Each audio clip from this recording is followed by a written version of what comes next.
Bienvenido a esta nueva edición de La Mesa, esta producción del Mostrador Televisión y el Mostrador Mercados, en que hablamos de economía, finanzas, negocios, políticas públicas. El invitado de hoy esta semana es el economista Erich Händel, director del Instituto de Economía de la Universidad Gabriela Mistral, ingeniero industrial de la Universidad de Chile y Chicago Boy. No fue asesor del Fondo Monetario, conoce mucho, una persona que sabe mucho del tema macro donde estamos ahora, y viene justo, Erich, gracias por venir primero que todo, viene justo a pocos días de que a Brasil le cortaron el grado de inversión. ¿Y por qué lo menciono para nosotros? Brasil para muchos es más relevante para Chile que lo que está pasando en China, en un ambiente, en un escenario que es bastante complejo para la economía. Ahora le cortan el grado de inversión a Brasil y eso va a tener repercusiones en Chile y en toda la región. Empecemos entonces con el tema macro, Brasil y cómo le podría impactar esto, lo que está pasando y el impacto, el salpique a Chile. Básicamente, los gringos, para ellos existen tres países en América Latina, que es México, Argentina y Brasil. O sea, cuando ellos hablan de América Latina, están pensando en esas tres economías, ¿ah? Y el resto en el fondo no existe. Esto tiene mucha importancia para el flujo de capitales hacia los distintos países. Pues los inversionistas de Wall Street no tienen 200 países del mundo en la cabeza, ellos piensan en términos sencillos.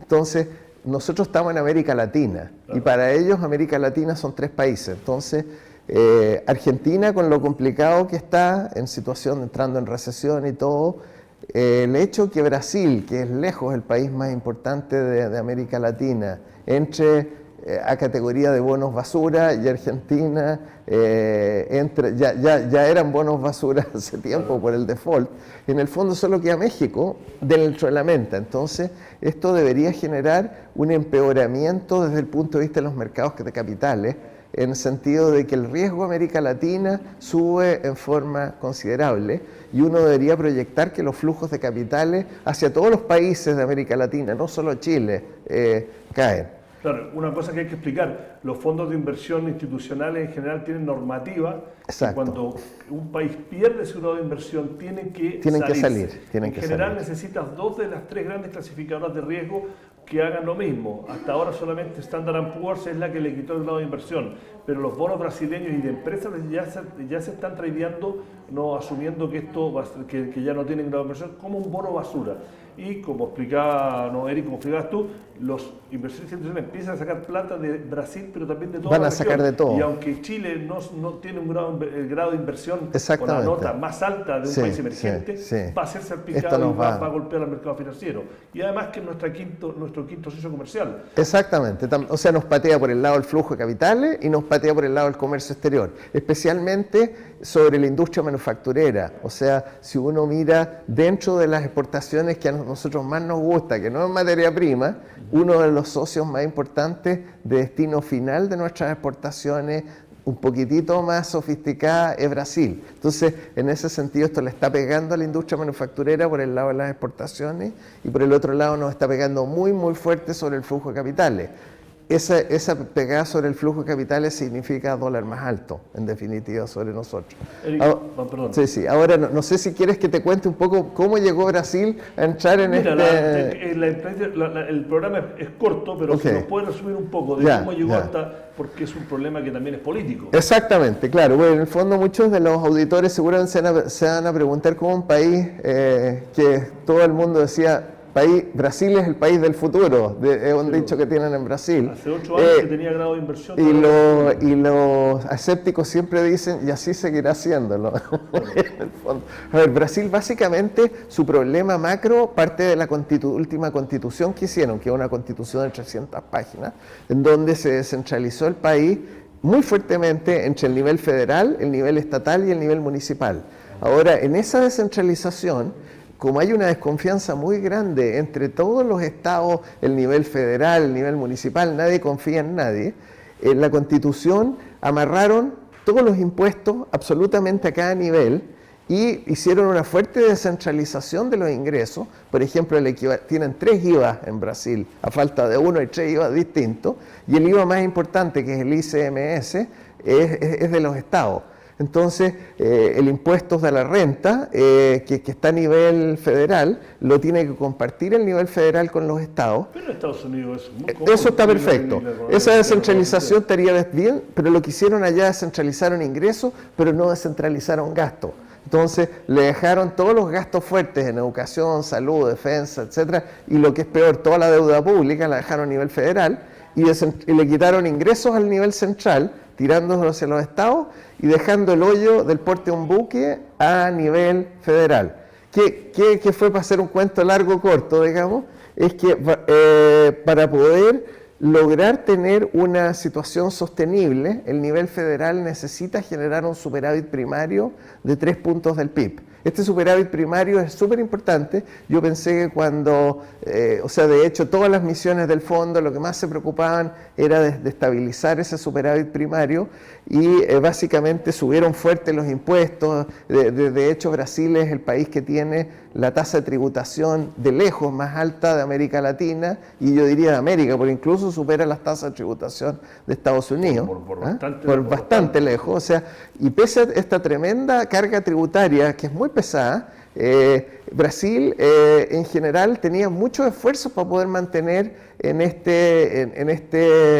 estos 3 puntos de superávit primario, porque claramente tiene un déficit fiscal, una vez que uno descuenta los intereses. Sí. Pero yo pensé que cuando asumió Lula da Silva en su primer gobierno, iba a lanzar por la borda esto y iba a entrar en crisis. La verdad es que Lula da Silva hizo muy buen gobierno desde el punto de vista de responsabilidad económica y fiscal, mantuvo superávit primario y en general los gobiernos brasileros fueron extremadamente respetuosos de esto y esto logró que más o menos una situación caótica o potencialmente caótica, más o menos se mantuviera bajo control, incluso con buenas expectativas, como se veía hace un par de años atrás. Claro, esas expectativas ahora cambiaron de tener 3 años seguidos de recesión. Exactamente, lo que pasó es que el último gobierno de Dilma Rousseff no respetó el superávit primario, empezó a gastar como república en guerra atómica, sobre todo especialmente dispendiosa en todas las inversiones, hicieron estadios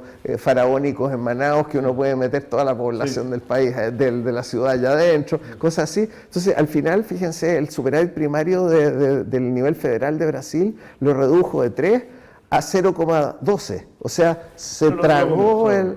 Entonces, ¿qué pasó? En el fondo, en este minuto, cuando uno hace las ecuaciones de la relación deuda-PIB, la relación deuda-PIB explota. Y yo me imagino que eso es lo que deben haber tenido los analistas, los clasificadores, diciendo esta deuda es impagable. O sea, Brasil entró en una situación parecida a la griega. Y con alta inflación, además. Y alta inflación. Bueno, lo que pasa es que y la inflación se va a disparar todavía más. Porque hoy día la semana salieron los datos y parece que la fuerte aumento de tasa que ha venido haciendo el Banco Central brasileño está empezando a contenerla, porque la cifra Pero en el corto plazo, porque lo que pasa es que al no ser investment grade, en el fondo no se va a poder financiar ese hoyo. Entonces, o pega un apretón fiscal de proporciones, que eso sería lo que técnicamente correcto, y seguramente... O sube las tasas para traer flujo.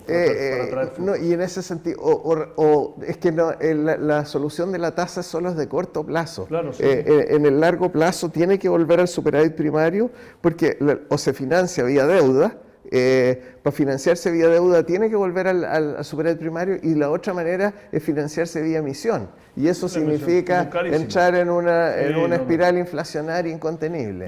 Y es importante mencionar de que empresas como LAN o LATAM, que es su nuevo nombre, Sonda, Andina, Cencosud, menor nivel Falabella, pero parece de las grandes multilatinas están muy expuestas. Y se nota, LAN sobre todo. Cierto. La Reinvial sacó un informe la semana que dice que van a haber por lo menos 2 años y medio más de pérdidas para LAN, y esto fue antes de la pérdida del grado de inversión. Pero vamos a Chile, ¿no? Se viene el presupuesto este mes, hablando de gasto fiscal, con todo lo que se ha filtrado, con todo lo que nosotros hemos reportado, que el gasto que en 2015 creció en un 10% y se ha ejecutado bastante bien, por lo menos las cifras a julio, ¿no? Y que el ministro de Hacienda, Rodrigo Valdés, haya dicho que hay que apretarse el cinturón. Es su forma de decir este realismo, realismo sin renuncia. Es ¿Cómo es la situación? ¿La ves tan compleja como dicen algunos?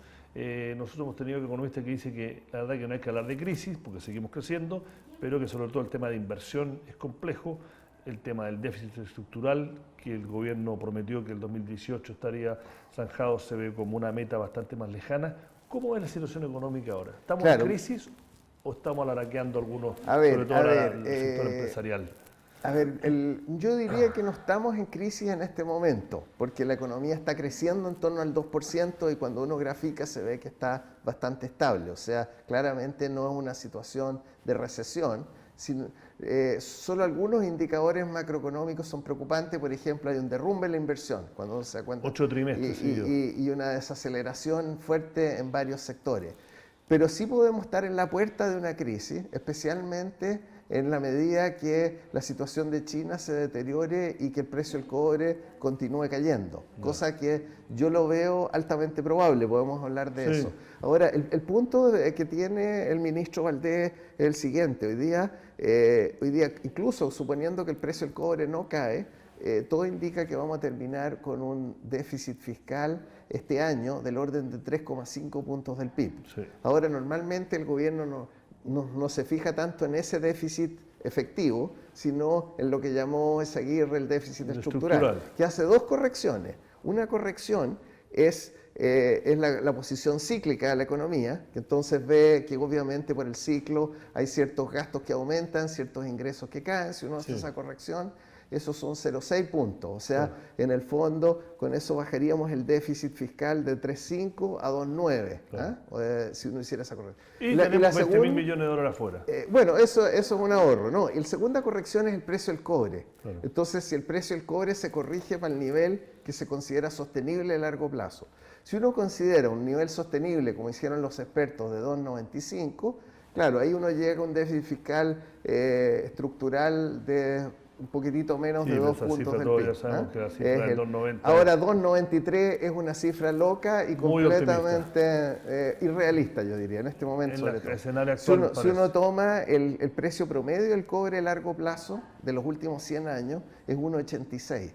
O sea, y en la medida que se acabe el superciclo de precios de cobre, que yo creo que se acabó,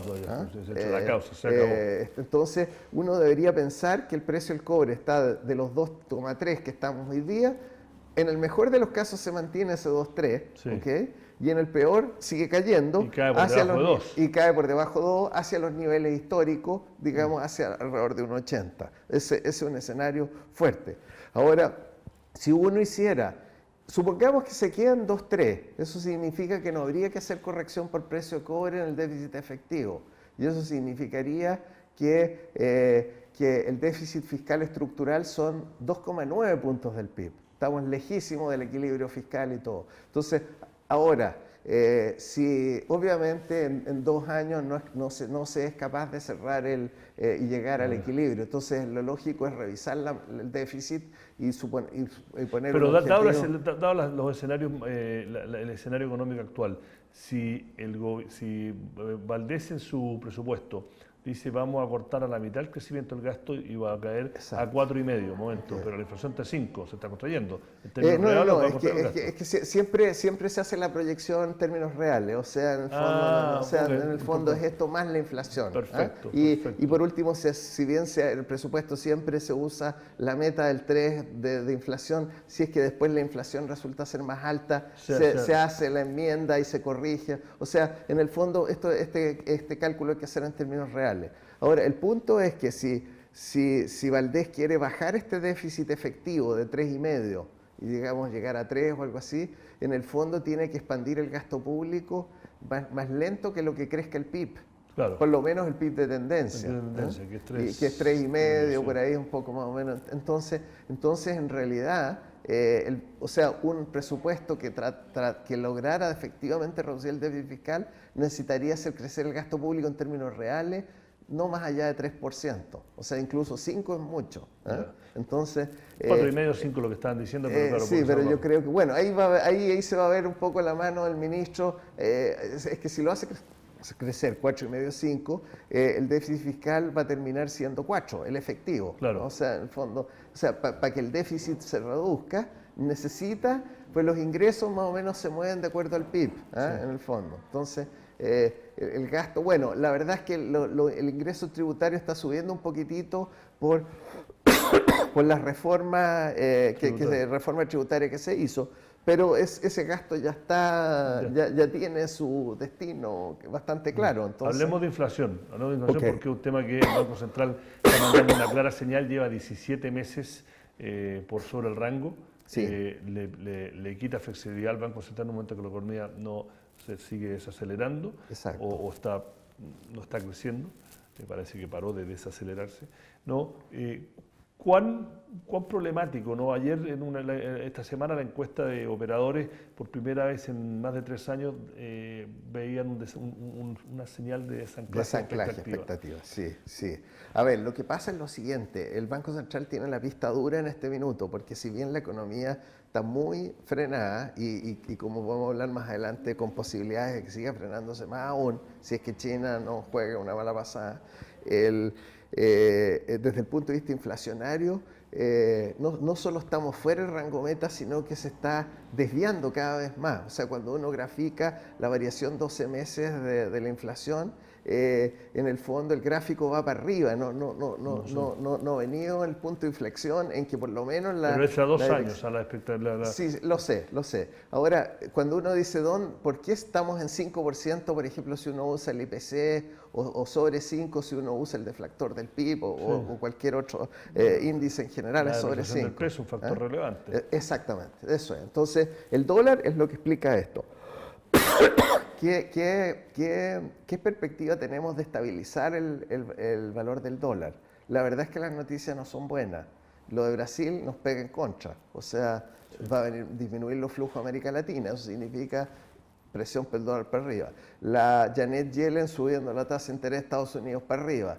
Entonces, la única forma de que podamos estabilizar el dólar es con una política de subir las tasas de interés aquí en Chile. Claro. O sea, en el fondo... Que es un poco lo que está diciendo también, es como el consenso. Ahora, si uno mira la estructura de tasas que está implícita en los papeles nominales y los papeles reales, el mercado está apostando que el Banco Central sube la tasa. O sea, el mercado está internalizando de que el Banco Central va a subir la tasa de instancia y por lo tanto una alza de tasas casi se está viendo por el mercado ahora como algo inminente. O sea, pensando en que el Banco Central... Podría ser esta semana, en septiembre. Podría ser aquí. Pero digamos, de aquí a diciembre es casi seguro que comienza el alza. Yo siempre había pensado que el Banco Central iba a subir la tasa después que Janet Yellen la subiera. En el fondo eso por lo menos mantiene la paridad, entonces lograba estabilizar el dólar. Sí. Por lo menos suponiendo el precio del cobre se quedara quieto. Digamos, pero parece que a veces los hechos nos vuelven a la realidad. Exactamente. Mira, nos quedamos sin tiempo, lamentablemente. Ya, China quedó otra ocasión. Pero China la mencionamos un poco, hablamos de Brasil que era importante, sí. Y te quiero agradecer por haber venido. Encantado. Esta ha sido una nueva edición, otro capítulo de La Mesa, este programa de economía, finanzas, negocios y políticas públicas del Mostrador TV y el Mostrador Mercados. Nuestro invitado esta semana fue el economista Eric Heindler. Eric, nuevamente, muchas gracias por haber venido. Coméntenos por Facebook, síganos por Twitter y será hasta la próxima. Muchas gracias.